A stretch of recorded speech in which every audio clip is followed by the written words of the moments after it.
Hello. Can you see me now, Stephanie? Awesome. Let's get our.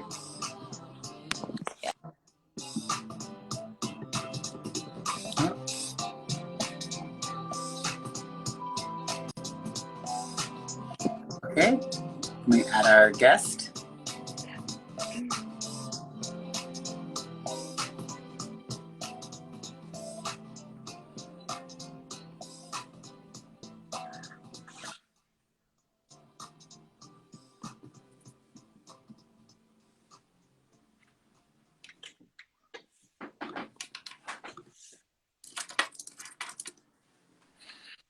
All right. Hello. Hi. Welcome. Thank you so much for joining us for our next conscious conversation, everyone. Brought to you by Can't Stop, Won't Stop Consulting. Um, Today, I'm super excited about our featured guest, Jade Phoenix. Hello, y'all. Thanks for having me. Um, if it's okay, Jade, I'll start off by reading a little bit of your bio so folks get a sense of who we are talking with today. And then we can get into the questions that we have for you. Is that all right? Sounds good. Awesome. Jade Phoenix is a queer, trans, femme, parent, performance artist, and poet, speaker, activist, and educator. She's an award winning filmmaker. Through her art, she explores the struggle and vision for trans liberation. Jade brings her unique perspective as a first generation Filipinx trans femme parent to her work. Her film, How to Make a Rainbow, follows the early years of her transition through the eyes of her 5-year-old daughter, Alicia. Eliza. Eliza. Additionally, she has written many poems, including Your Transphobia Kills and Eliza, the Patriarchy Slayer. She is now also a keynote speaker and a workshop facilitator. So everyone, please join me in welcoming Jade Phoenix to our conscious conversation. Thank you. Thanks for having me.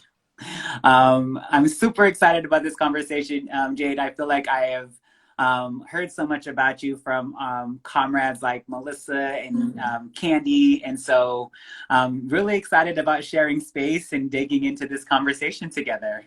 Yeah, thanks for having me. I love getting to share my work and connecting with other creatives and just getting to, take moments like this to share in community. So I appreciate this. Awesome. So we like to start off all of our conscious conversations with this question. And so in the spirit of Ella Baker, who are your people?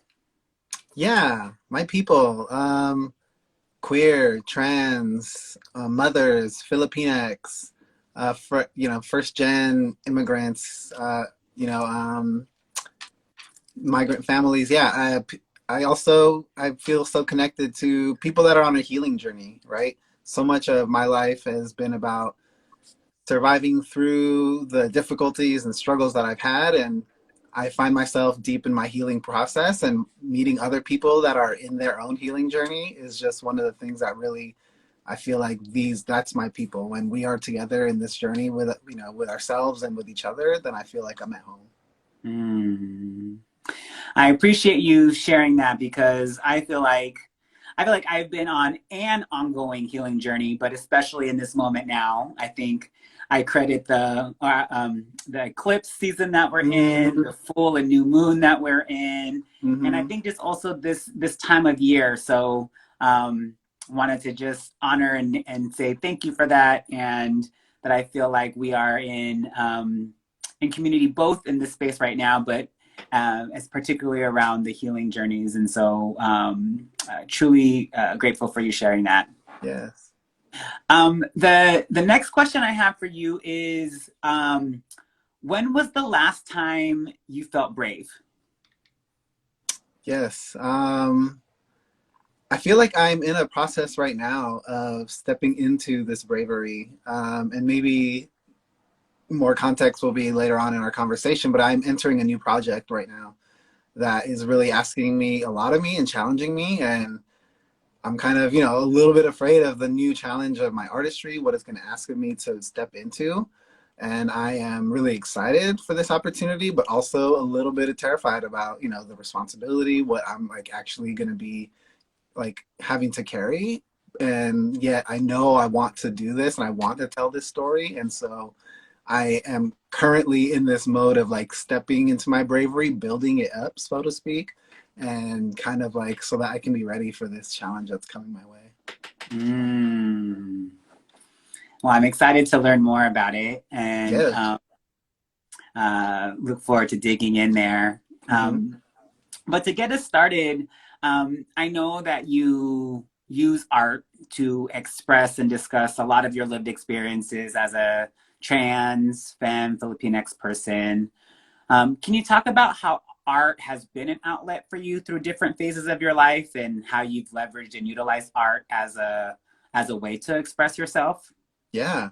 Like I said, in who my people are, art. This has been my healing practice essentially. So my artistic practice and my healing practice go hand in hand, and they interact with each other. They inform each other. They are all a part of what makes me who I am.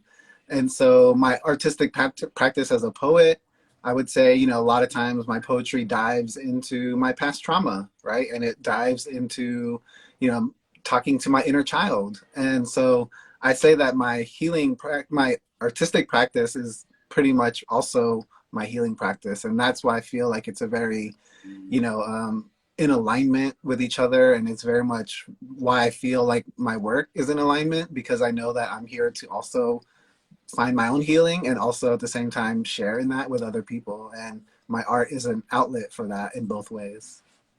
Awesome. So, can you talk about the kinds of art that I mentioned a little bit that you're a poet. I know we've talked a little bit about, I know you talked about a project that you're working on, but what drew you to the different kinds of art? And can you share a little bit more about how you kind of draw inspiration and how you utilize those art forms, if you will, in terms of your expression? Yeah. Um, I would say my first diving into my artistic practice has been as a writer. And the origin of that is really, again, hand in hand with my trauma practice, trauma healing practice was I have always been, so my first trauma was, when I was young, 8 years old, my Lolo, my grandfather, I watched him pass and we were like best friends, right? He was like the one that raised me. And so that was like my first moment of like intense grief and pain and loss.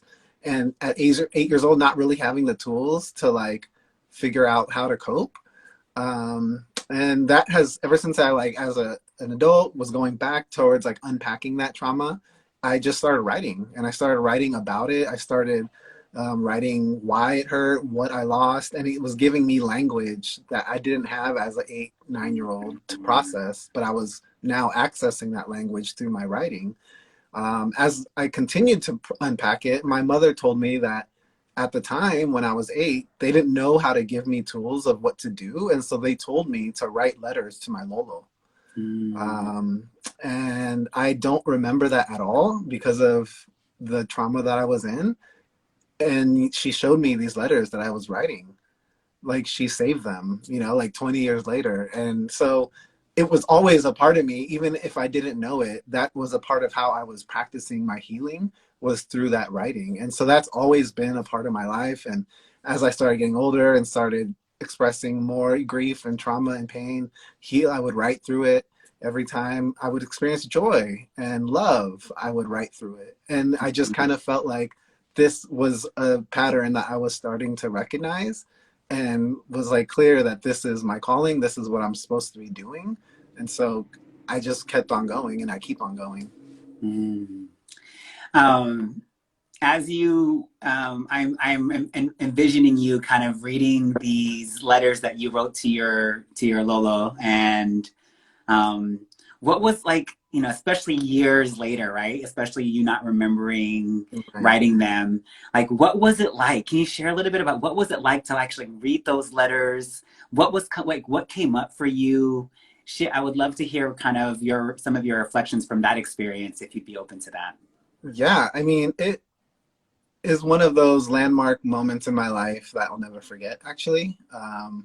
Almost felt like a movie, in a way that, so my mother, as I was working at the time, and I was working at like a video game testing place, and I was like emailing with my mom, and this whole thing came up, and she sent me the letters in an email, and I was like, okay, I gotta like wait, because she had scanned the letters. I was like, I can't read them in the middle of work, so I was like waiting to like take a break.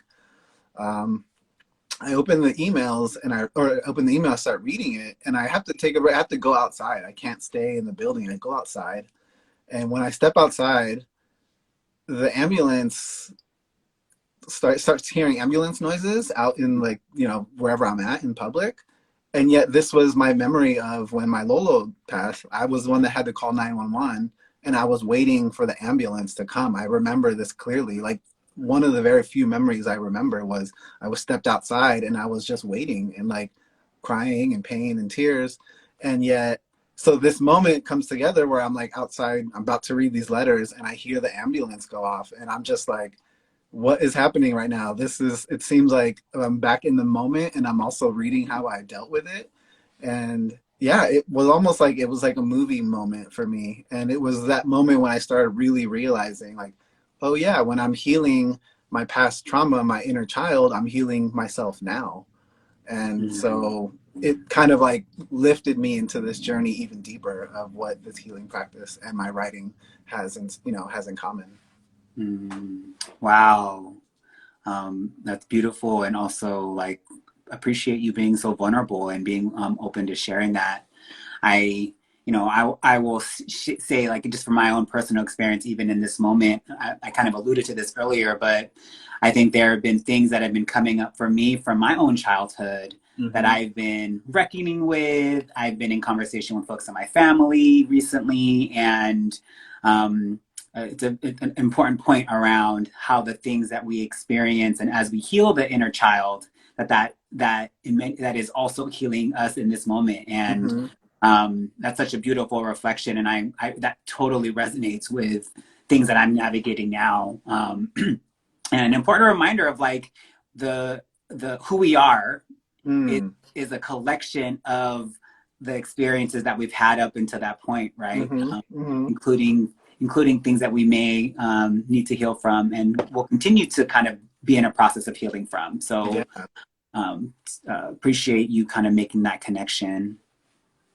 Um, the next question I would love to ask is, how do you how do you think your art impacts other people going through similar experiences, or people who maybe share similar identities as you? Yeah. Thank you for that question. I think what how you responded to my last question is very much that, when you said thank you for being vulnerable. Mm, Um, and I feel like vulnerability is really the magic of my work, essentially, is that when I'm able to somehow take, my own vulnerability in my healing process and, show it, get on a stage, tell a story about it, talk about how I'm healing through it, it gives other people the permission for them to be vulnerable with themselves, right? And so when they feel me and they see me do it in a very public, open, brave, so to speak, way, it gives these people that are interacting with it, that if they resonate with it in any way, it moves them. It gives them space to say, like, I can be vulnerable with myself too. And that's what I hope my art and my work does. And when I tell stories, when I tell my story, when I tell the stories of our communities, it's my hope that it like get, people can empathize with it, and then they could also feel like they have permission to heal themselves and have permission to be authentic and true to themselves as well. And I think that's kind of at the heart of why I do the work I do and what I do. mm. Mm-hmm. I love that. I talk a lot about, at least from my experience, and which is resonating with yours, is that I try to bring my full self no matter what Mm-hmm. space I'm in, and that my hope is that in addition to being able to share who I am, that it invites people and also gives them the permission to be able to also be their full selves, and to Mm-hmm. enter with that level of bravery and courage and fearlessness. And it seems like that is what you have and continue to do with being who you are, but also utilizing art as a form to help people both um, understand how they can communicate some of the things that maybe Mm. they wouldn't be able to communicate otherwise, and Mm. or to know that they aren't alone in some of their Mm. experiences and struggles too, right? Mm-hmm. Yeah, very much that last part too is like, yeah, I don't get to see a lot of people like me doing the kind of art or kind of being public, being visible. And in a way, it's like people that see me do that feel like that it makes it more real for them as well, and that they can step into that. So, yeah. Mm. Um, and that kind of leads me to the next question around what is a lesson you feel like you're either learning, relearning, unlearning as you continue on this journey that is life? Yeah. I mean, right now I've been coming back to love a lot. Mm. It's just been like kind of at the forefront of what I'm trying to do and what I am doing and the healing journey that I'm on. One of the things that, has been a huge breakthrough in therapy for me was, in therapy, I was talking to my therapist, like, oh, I want to work on loving myself, like I want to work on that. And I'm thinking like I'm taking these steps towards it. And the actual thing that hit me in the middle of a session was like, I already do love myself. Like Mm. I have been, I would not be here. I would not have survived if I did not. And so a big part of what, this lesson was realizing so much of who I am is already enough. It's not about this striving to like be someone else or to, who am I going to become? It's really about who am I already and how do I Mm. embrace who I am and love every part of that as it is and knowing that I am enough. And Mm. that's kind of been my lesson lately is like, okay, I have everything I need. I am who I am and that's enough. And to operate from that, a place of like understanding that as abundance and not scarcity or not trying to be something better. That's where I get to create from. That's where I get to be present in the moment. And that's what's like kind of coming back for me all the time. Mm. Ooh, that is so powerful. And I'm feeling that deeply. I'm in space a lot with folks, and I talk about this concept of the spheres of influence, where I say like if once we are in better relationship with ourselves, which I think includes this idea of self love and self Mm-hmm. worth, that we can be actually in better relationship with other people, both in terms of our family, our friends, other like coworkers, other broader community folks. Um, and that sometimes the work is not like we have to turn inward versus outwards in terms of Mm-hmm. some of the work that needs to be done. And so I think the way that you put that is so eloquently is like once we are able to have that self-love for ourselves, it'll put us in a better and different position to love and to be in relationship with others in a positive and healing way as well. Yeah, for sure. I think of it as, and I have poetry about this, and I just think about this like imagery of, if instead of like us like pouring out our love into people, right? It's actually like our love is an overflow, Mm. like coming out of us, right? And it's just overflowing, and the love that we give is an overflow of that from ourselves, right? And so that's like we're always continuously able to give and to continuously be restored by that. Love as an overflow. Ooh, I love that. Thank you for sharing that. Mm-hmm. Whew. Just taking a moment. That was appreciated that.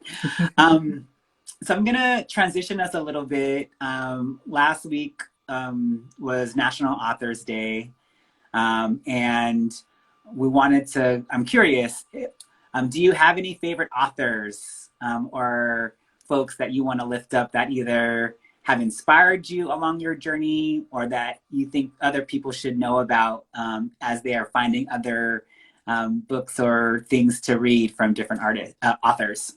Yeah, well, currently, in this like phase or era or re-understanding of love, I've been reading Bell Hooks, All About Mm. Love, and that's just kind of been like a great like meditation, daily meditation to come back to read. And so I'm very much like activated by what she has to say about love and her meditations on that. And then I also often go back to Rainier Maria Rilke, Letters to a Young Poet. And that is just kind of something that is a text that I always go back to. That is something that inspires me all the time as not just a writer, but as a human, as someone that is always seeking and questioning and searching and yearning for life. That book really, Letters to a Young Poet, really is like, it feels like a life, like me speaking to myself from the past, right? Mm. Or, you know, and that I feel that's what makes it feel very like at home, like these words really resonate, like someone was speaking directly to me. So those are the books that I currently am in and kind of go back to. I'm also, you know, going back to Octavia Butler a lot. I love sci-fi. I love, you know, what she does and what she has the trail blazing that she's done as an author and as someone that's changed that genre. And yeah, so that's kind of what I like reading, what I'm into right now. Oh, awesome. I know, so we've talked a little bit about how you've used like writing and the writing to the letters to your Lolo. I know you talked about how you wrote different poems or used poetry. Um, can you talk, can you share a little bit about what your writing process is, or what is Mhm. the favorite part of your process? Yeah. Um, there's a lot of moments when I write that you know, will cry. I will feel the emotions of the content I'm working on, of the story I'm telling, and and it just happens. Like it just happens naturally. Like I don't even, I'm not trying to invoke it. I'm not trying to, you know, it just, I'm writing this and it's happening. And that is very like, to me, a very affirming process when it's like, okay, something real is happening here. Something is, it's moving me myself to tears. It's moving my emotion to a place of, you know, really deep tenderness, and that means I'm hitting the vulnerability that I'm looking for, you know. And so I think that is really my favorite process, because it's like, okay, it's a tale for me that I'm like, I've hit, you know, it's like kind of when you're digging and you hit something and then oil comes out, you know, like, oh, I'm in the right place here. So let's keep Mm-hmm. going. And yeah, so I think that is very much a big part of it, of my process that I enjoy. And also it's very much a signifier of the healing work that's happening. Like I said, tying it back to why I write, it's because I'm healing and I'm processing. And when I'm crying, it's like, okay, I'm right where I need to be. Mm. Um, I appreciate that as well. I'm curious, what feedback or what would you share with aspiring authors or those who are considering that this is a path, or maybe folks who never imagined or thought that they could be an author? Like, what would you share with those folks? Yeah, my biggest thing is like really just be yourself, be authentic. I think in so many ways, I mean, for me, the way that I've been able to tell my story is really just by trying to be as honest and authentic as I can. One of my favorite writing practices is like just free write. Don't even filter. Write every day. Just whatever comes out of your mind, your brain, your heart, let it come onto the piece of paper, onto your computer. Let it just flow and let it sit there. And so it's this like practice of you just being able to like name where you are, what you're feeling, who, you know. And so it's this language of you getting to know yourself, and that's how you're going to be able to connect with. To me, that's how I feel I connect with my audiences, is by, if I can tap into what is my realist and most authentic self, Mm-hmm. then that's going to be able to tap into their realist and most authentic self as well. Mm, absolutely. Um, and maybe just a question just about being an author or a published author. Um, I know this is something that as I was writing my first book, that I didn't really fully understand. Like, I have a better sense now. There's probably a lot more that I could still learn and know about the process. But um, is there any guidance or lessons that you could have for folks who are trying to figure out, like, what does it mean to publish? Who should I even go to? How should I know if this is something that a company or a place, a publisher I should even move forward with? Anything about that process that you'd like to share with people who are navigating it or going to be Yeah. navigating this process? I mean, to be honest, I feel like I'm there too. Like I have not like officially published, like with a house or anything. I'm like kind of at the beginning stages of like, yes, I've done a lot of my own like self-publishing, DIY chapbooks but I haven't gone through the process of, Mm. how do I sell this? So I'm right there also. But I do believe, like I have really I am like just trying to find mentorships. I'm trying to find like, I feel like finding people that have done it and also within the community of people that are coming from the place that you are, right? And so I would love to publish with someone that, understands queer stories, Filipinx stories, like coming out stories, wanting to be part of a community. I want the publishing house to be a community that is also in alignment with the vision of the world I have, right? And so I would feel like it would just be another extension of my community, the people that I want to work with, the people that vibe with me and that believe in my work and my creativity and what I'm writing. And that's kind of, yeah, that's where I'm going with, my next project and where that's starting to happen in like real time. I'm starting to take on these own lessons for myself too. Awesome. So it seems like this could be an interesting segue or opportunity to talk about this new project. Would love to, yeah, could you share more? What is this new project? And Yeah. Yeah. So it does involve writing. I wrote a short screenplay.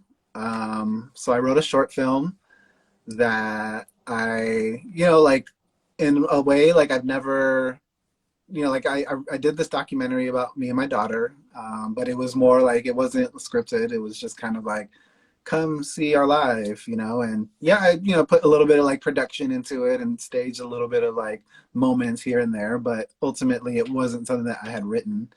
And so I decided I wanted to take my story to another level in writing a story about, something that I've experienced. And so this is very much a Filipinx queer coming out story. And it's about a trans woman seeing her family for the first time since coming out. And it's like a boxing family and they're all gathering to watch Manny Pacquiao's final fight. And so the story is she's coming into this and not really sure, how her family's going to receive her. And when, to her surprise, she is received very well by her family. It's, a surprise party. They're like, there's a cake with her name on it, and they love her, except for one person. And that's, an older sibling that she has that has been a bully to her whole life. And so this is where the conflict comes up. This is where where you start to see the struggle. And it's very much about fighting your past and the trauma of your past experiences and how it takes us away from our present versus how we can be present now, and how you being present now is what allows you to heal in the relationships around you. And so yeah, it's a short film that I'm excited to, I put out as, I just wrote it kind of like, well, let's just see what happens. There's like this like imposter syndrome part of me that's like, I'm just kind of writing it for fun. And then there's obviously another part of me that's like, I'm writing this because I want it to get done. And so I pitched it to a production company that I've worked with in the past, and they loved it and they want to be a part of making this happen. And so like they're like, let's do it. Like, let's make this movie. And so I'm at this point now where I'm like, oh wow, I didn't think I'd get to this point where it's like, I got a team that's like ready to push this movie forward. And so now I'm sitting here, and I wrote the role for me to act in as well. mm, So that's the other part of me that's feeling a little like, whoa, I've never like carried a short film like as the main like protagonist, So I'm a little bit like, this is really going to challenge me because I wouldn't say I'm like a formal or trained actor. I've just kind of been a performer. I've gotten on stage and done poetry, but to say that I'm like an actor, like that's not something I've really like. This is like a new challenge for me, and so I'm stepping into this. Like, okay, I wrote this really awesome screenplay that people believe in, that people want to see get done, and now I'm like, here we go. This is a moment for me to challenge myself and to step up and take a next level in my artistry. I love that. What inspired this screenplay? Yeah, I mean that's a lived experience for sure. I do have an older brother that was a bully to me most of my life, and it was really exemplified when I did come out to my family and was asking like, okay, I need to not be dead named and I need to not be misgendered, and conversations with my brother came up about this, and it's almost verbatim in the scripts because like I didn't even have to come up with like new like talking points or like script to like bring about drama. This literally just happened in my life, and so it was that was the inspiration, and then the healing of it, right? Like again, I do this work for healing, getting to depict the story of a trans woman coming out to a family that's mostly supportive, like, and that throws a surprise party for her, like that, to get to recreate that and show that on a screen is something that I'm like really excited for, like not only for my own self to get to experience, but also to like show people that, right? Like so much of like trans narratives is rooted in like our trauma or pain and families like turning their back on us, or so like sensationalizing our transition. This is like you come in and she walks into her family with like trepidation and she's accepted and loved, and like getting to recreate that, I think to me is like something that brings me a lot of joy and healing, and hope that I get to give that to people as well. Mm.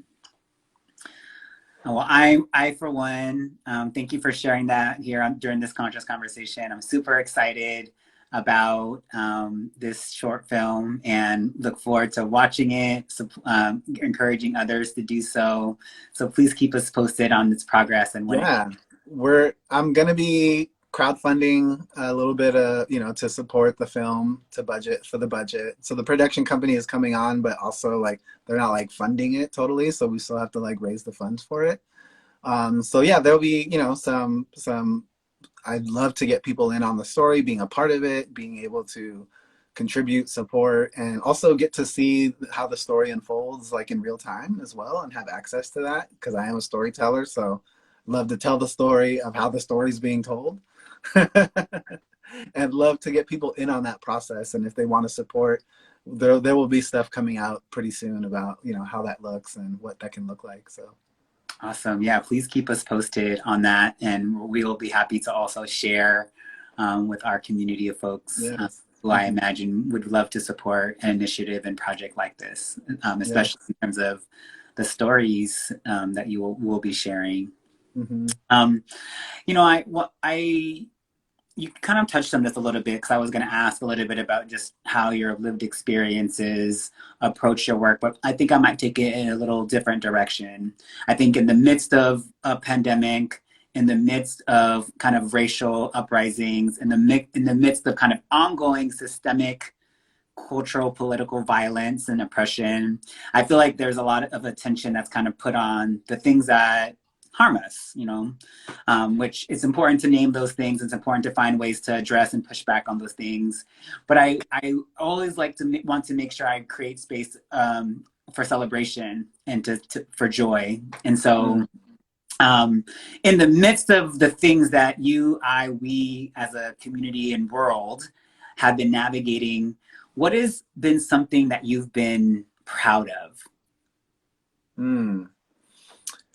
I've been proud of my ability to rest, um, to not feel like I have to always be like grinding or, hustling, and really trying to develop anti-capitalist kind of like lifestyle and practice in a way that, yeah, work is not the number one priority in my life. Work is not, earning money is not the end all be all of what I'm trying to do.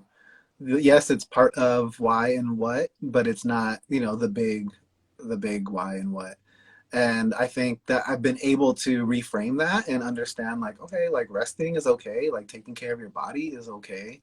Not, like, and also like doing it guilt free. I know a lot of times we'll say this is my time to rest, and then like you're like fighting yourself about like, oh, I should be like doing this or doing that, or in the back of your mind there's always something. And getting to just rest without that guilty feeling, or just saying like, this is also important for me to do what I want to do, to accomplish the things I want to accomplish. It also means like taking time to rest and letting your body recover, not feeling the pressure to have to always be delivering or laboring. And I've become really proud of that, because I think that that's given me the space and the time that when I am ready to do the work I need to do, that I'm rejuvenated, I have the proper energy, I have the support. And yeah, I think that that's something that's been really sitting with me lately. Mm. Whew, that is something I am also trying to unlearn myself. So I appreciate you naming that. And, I think capitalism does a good job of making us believe or making us think that our value and worth is based on what we produce. Mm-hmm. And so I have a comrade, her name is CC Battle, and she calls herself a frolic facilitator. And she says that, my hope is that you just make time to frolic, and that is actually one of the best and biggest ways that we can push back on capitalism and white supremacy, because when we, especially as people of color, as queer folks, queer people of color, when we are frolicking, when we are joyful, when we are in community, that is a threat Mm-hmm. to both white supremacy and capitalism. And so um, uh, yeah, I recognize that there's a lot that I need to continue to unlearn from that. And so let this be a reminder for myself and for others Mm. tuning in, like rest is important, and rest guilt-free is something that we should continue to strive for. So thank you for sharing that. Yes. So we mentioned earlier about your film, How to Make a Rainbow, which Mm-hmm. is about which depicts your transition through your daughter's eyes. Can you talk a little bit about how did being a parent affect the early days of your transition, or even your experience? Because I know that I also noted that was like a key part of even how you describe and define yourself. So, can you share a little bit more about that?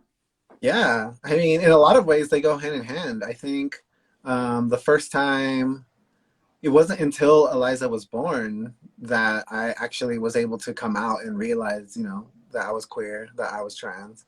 I think a big part of, the story I tell about that is essentially, like having a child that you are suddenly responsible for, really forces you to face a lot of intense things. If, you like, I wanted to do it as good as I can, as best as I could. And I think that meant, okay, well, in the past, I was able to kind of be reckless because the consequences, I would just deal with them, right? That's how I thought of it. It's like, okay, if I do something, I'll deal with the consequences. Now I had a child that I was responsible for, and I couldn't just continue to be reckless, because this child will feel the consequences of that, and I couldn't do that anymore. And so that meant for me to ask deeper questions, get to knowing myself better and more real, and heal a lot of the trauma that I've had, because I didn't want to pass that on to her. I wanted to be someone that was saying like, I want to break the generational curses, right? The generational trauma. And so that meant doing work, and I got really deep into this work. And it was there when, like, the Phoenix is a big part of my, storytelling mythology. And it was here where like I was burning everything down almost. And because I knew that, okay, this is a big responsibility, it's time to burn it down so that the true part of me can like be born again, right? That it can rise. And so in that process, in the deep process of, yeah, I'm also a Scorpio, and so this is very like what I do. In that moment, it was very like, okay, like I get to recreate myself anew now, right? I get to what's real to me, what feels good. And I found queer community for the first time. I started seeing other trans women, other trans people, and I was like, whoa, that feels good. That looks like something that feels true to me. Um, and in reality, like it did. And I look back at all the past, signs of like my queerness. It was like, oh, all the signs are there. This is just finally me being real with myself because of the responsibility of being a parent. And so that kind of ignited that process. Mm. And then in this film, a long way to come back to this film is essentially like in the early parts of my transitioning from being a father to a mother was essentially like a kind of rebirth for me also, right? So getting to reparent myself while I'm parenting my child, and this sense of like identity of like, this like getting to like practice what feels like what my femininity is, what motherhood means to me. And it just felt so like such a beautiful like unraveling of like our lives coming together in this moment to paint this kind of picture. And that's what the film kind of gives you, over the course of 2.5 years. Wow. Um, it's interesting because as you're saying that, I'm reminded last week or the week before I had a chance to visit my cousin Florida who just had a baby, and so when I met the baby Carter Kai, they were 6 weeks old, so Mm. really early, really tiny and small human, new into the world, and it was like I had a chance to meet them, hold them, and it reminded me, or at least what I thought about it, what I reflected on was like the stillness. Like when you're holding the baby, there's not like you there's not much else you can do in that Mm. moment. So Mm-hmm. both the reminder of like being still, but also like the innocence of being that young, and Mm-hmm. like Mm-hmm. that what does it mean to like kind of just eat, exist, and um, that be your cycle for the cycles through the Mm-hmm. day, And it was such a beautiful reminder because I've, a lot of people in my community are parents or have children. But to be able to just experience that and play, I say gunko. I played gunko for a week, Mm-hmm. and with them, um, and I could only imagine kind of the selflessness and the things that as a parent you kind of go through and realize or even learn as you're on the parenting journey. So I appreciate you kind of talking about the complexities and the nuances of that experience, especially in the context of your identities and kind of the additional layers that may add to the experience. Mm-hmm. Yeah, and I think very much what you said about when you're holding a child, there's a sense of this is the present moment. This is all that matters right now. And I think that was a big thing, that it was a part of helping me ground into the present in a way that I hadn't before, in a way that my past trauma would not allow me. And so this child coming to the world brings presence, also the infinite possibilities that exist for them, right? Like that they come into the world as dreamers, and that is something that also gave me oh, I remember, like I was a child once, I had infinite possibilities in front of me, and if I think about it, I still do, and I still have that opportunity. So yeah, I would say that those are very much like when you said that, that's like, yeah, that is very key to my experience as a parent and what that Mm, did for me. mm. Um, I the next thing I want to ask you about is I know you've talked about, or at least from your bio, you do a lot of public speaking and Hmm. keynotes, and I'm curious because this is something I've done and do public engagements as well, and have a different kind of grounding practices or process.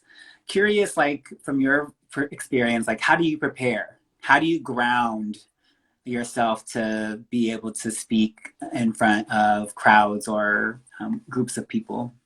Yeah, I think that goes hand in hand with my lifestyle, like I said, of rest, right? So there's a lot of leading up to, I'm resting. It's kind of like charging up, right? Also a lot of breathing, exercising. And so like in the moment before I get on a stage, because I've done a lot of resting, because I've done a lot of nourishing, when I get to the stage, it's just breathing into it. It's just getting present in the moment and trusting in my work, so that when I get on that stage, I know, I can trust the work that I put into it, my preparation. Um, I could trust like knowing that who I am and what I do has been doing what, people have been asking me to do. Like I've understood the assignment like for a while now. And so trusting that I will continue to. And that, yeah. And I think that what allows me to like step in with confidence. And then from there, just being present, let the work flow through you, let the practice, let your craft like flow. Mm. Whew. Yeah. It's interesting because I feel like um, because of the pandemic, I hadn't done a lot of in-person engagements generally Mm. on public, Mm-hmm. any kind of speaking engagements. And over the last couple of months, I've been like uh, slowly transitioning back into doing more in-person things, or at least as many that I'm able to feel comfortable doing. Yeah. And there were some things that I had to really remind myself. And so you even just saying like right before getting on and just doing these breathing exercises and a Mm-hmm. recent engagement, I was like telling myself different affirmations of like, you got this and you're Mm-hmm. here for a reason and you have an important story and message to tell. And I think I'm connecting it back to some of your initial responses earlier about just self-love and Mm-hmm. how having that self-love for ourselves can help support the confidence, but also, again, in terms of kind of the influence and support that it provides other people to see people be able to step into their power and to be their full selves and to give them the permission to be able to do the same. And I and then one thing I'm reflecting on now is like how art, how public speaking, how storytelling, how all the things that we have been talking about are connected in that way, and hopefully will inspire more and more people to be able to be themselves, to speak their Mm-hmm. truth, and to tell their stories as well. Since I believe we all have a story to tell, and however we Mm-hmm. share that, whether it's through film, through poetry, through writing, through stories like that. My hope is more people will be willing to share them and be as vulnerable as you've been, even in this conversation. Yeah, and that's continues to be why I do the work I do, and wanting to connect with people that want to do that for themselves as well. And like, and I do love the current like right now I go to colleges, universities, and I hang out with like queer resource centers or the API center or multicultural centers, and just like these resource centers for students on Mm-hmm. campuses. And I just feel so good, like I to like get to work with students and then like connect with them and feel like like I'm like at least giving them like a moment to like take a break or smile or feel seen or heard. Like every time I'm done with those like times that I like speak at a conference, I feel like it didn't even feel like work to me. It just felt Mm-hmm. like I'm just getting to tell my story to people that want to hear it and feel inspired by it, and then you pay me. Like I couldn't ask for a better life. So yeah, I'm very much like this feels very much like where I'm supposed to be and what I want to continue doing, and just having more. And that's why I continue to create, right? It's like I have more stories to tell. Now I get to come back to all the places I've been. It's like, look, I got a new movie now. Like, check this one out, And so, yeah, that's just very much like a part of where I'm at in my journey as a writer, as an artist, as a healer, and as like someone that helps build community too. So, Absolutely. Yeah, I'm honestly always inspired by the young people of today. Both in terms of their willingness and openness to listen to stories, but to just in terms of the political analysis, in terms of kind of how far they've really pushed like society and the world. Even when I think about gender and sexuality and race, like the conversations that some these young folks are having, even as early as like elementary school, have mm, superseded what I was even having in high school and mm, college. And so I am. So I hope that they continue to push, including me and others, and that we can continue to draw more and more inspiration from the young people of today as they continue to blaze even more trails for our children and and our children's children in the future. Yeah, for Uh, sure. um, I just have a couple of questions left. And the second to last question I want to ask is, and something I like to also invite the guests is, do you have a question that you'd like to ask me? Hmm. All right. Yeah, let's see here. Um, yeah, what is something that I guess like I'm feeling in this Scorpio season as we are like, kind of like getting to the end of the year. What's something you're looking forward to close out the year as we, like what something that like is inspiring you or you're excited to like experience or step into, and what is like giving you that future hope, like as we round out the year. Mm. Well, I'm a dancer, and one thing that I've been intentionally trying to do is figure out how I am bringing dance into more like other parts of my life. Because I think for the longest time, I was taught to kind of keep it separate or siloed from Mm, other parts of my life, and I realized actually no, dance is actually part of my superpower, part of how I communicate, part of how I express myself. And so, what are the ways that I can bring it even into places that maybe traditionally isn't necessarily welcome or thought of to incorporate it. And so, I've been on this journey of like doing that, but also how do I actually step out and be mm, fearless around how I just also bring dance into more parts of my life. And so, I think that's one thing that I've been really holding is as as like especially thinking going into the holidays and being gonna be around family and close friends, like how do I also have us do a TikTok together? How do mm, I choreograph choreograph a dance to a song that I've been having in my head for the longest time mm, but never really made the time for.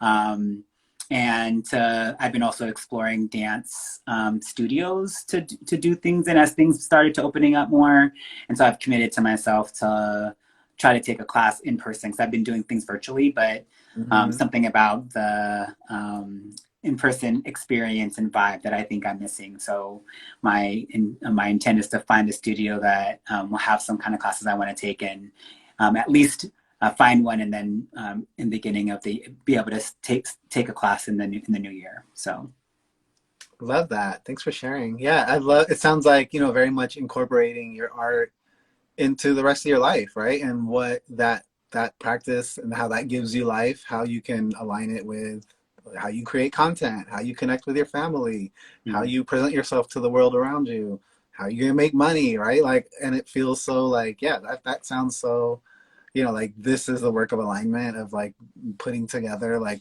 when we get to do what we love to do and it sustains us, like then it's just like this is where I'm going and this is the path that feels good. So I see that for you, and I really am excited to see that unfold. thank you. I appreciate that question too.